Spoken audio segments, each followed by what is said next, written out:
بسم اللہ الرحمن الرحیم نحمدہ ونصلی علی رسولہ الکریم۔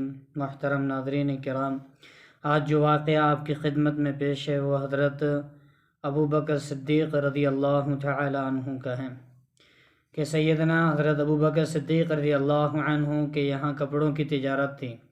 یعنی حضرت ابو بکر صدیق رضی اللہ عنہ ایمان لانے سے پہلے اور ایمان لانے کے بعد دونوں وقتوں کے اندر وہ ان کی جو تجارت تھی وہ کپڑوں کی تجارت تھی، کپڑوں کا کاروبار کیا کرتے تھے اور اسی پر ان کے گزر اوقات تھا، اسی کے اوپر وہ گزارا کیا کرتے تھے۔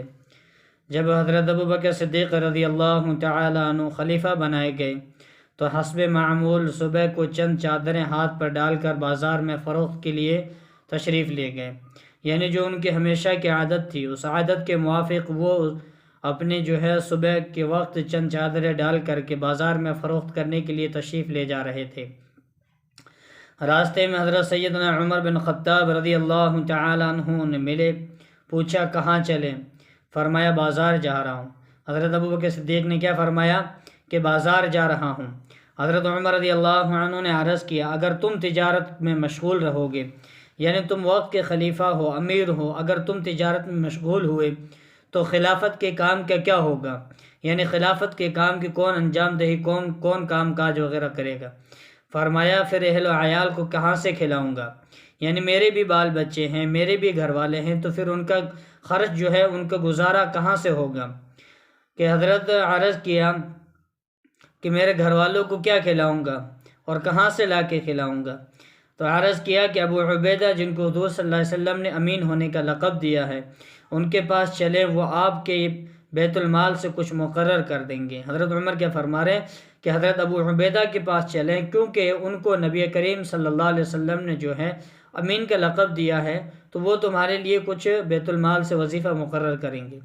دونوں حضرات ان کے پاس یعنی حضرت ابو عبیدہ رضی اللہ عنہ کے پاس تشریف لے گئے تو انہوں نے ایک مہاجر کو جو اوسطاً ملتا تھا نہ کم نہ زیادہ مقرر کر دی۔ یعنی مہاجر کو جتنا بیت المال سے وظیفہ ملتا تھا اتنا وقت کے امیر کا وہ وظیفہ مقرر کر دیا، نہ زیادہ کیا نہ کم کیا۔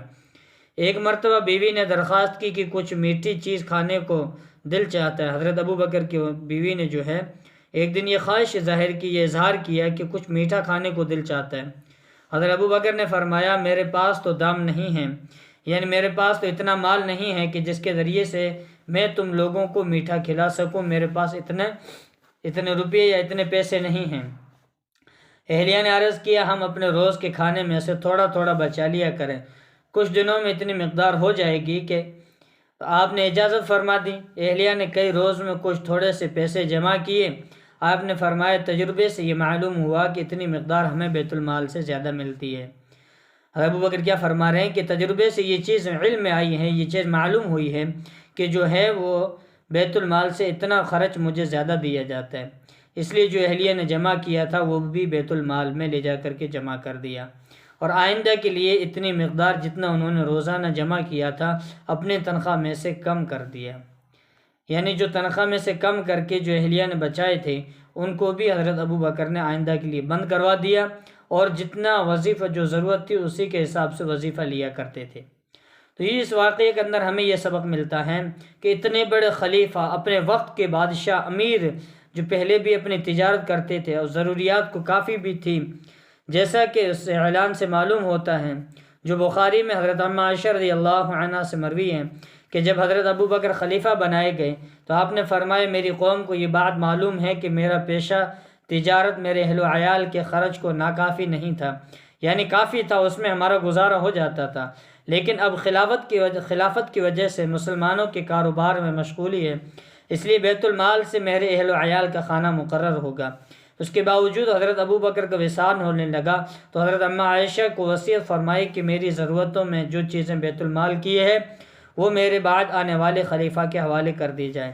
حضرت انس فرماتے آپ کے پاس کوئی دینار یا درہم نہیں تھا، یعنی آپ کی ملکیت میں یہ چیزیں نہیں تھیں، ایک اونٹنی دودھ کی، ایک پیالہ، ایک خادم، بعض روایات میں ایک اوڑھنا، ایک بچھونا بھی تھا، یہ اشیاء حضرت عمر کے پاس جب نیابت میں پہنچی تو آپ نے فرمایا اللہ تعالی حضرت ابو بکر پر رحم فرمائے، اپنے سے بعد والے کو مشقت میں ڈال کے چلے گئے۔ یعنی یہ جو تھی یہ اس وقت کے بادشاہ کے عالم تھا کہ ان کے پاس خرچ کے لیے کتنا بے وظیفہ ملا کرتا تھا، اور کیا چیزیں ان کی جو ہے مرنے کے بعد، ان کی زندگی میں مرنے کے بعد جو رہی زندگی میں چیزیں، جو وراثت میں چیزیں چھوڑ کے گئے، وہ کیا کیا چیزیں چھوڑ کے گئے۔ تو جو ہے اس وقت کے جو ہے وہ جو خلافت جن کے پاس تھی، جو امیر تھے، ان کا یہ حال تھا۔ آج تو میرے بھائی دوستو بزرگوں، آج ہر غریب سے غریب کے گھر کے اندر بھی یہ چیزیں مل جائے گی۔ اس لیے ہمیں اپنی زندگی کو جو ہے اپنی آئیڈیل، اپنا جو نمونہ ہے وہ صحابہ اور نبی کو بنائے، نہ کہ دنیا کو بنائے۔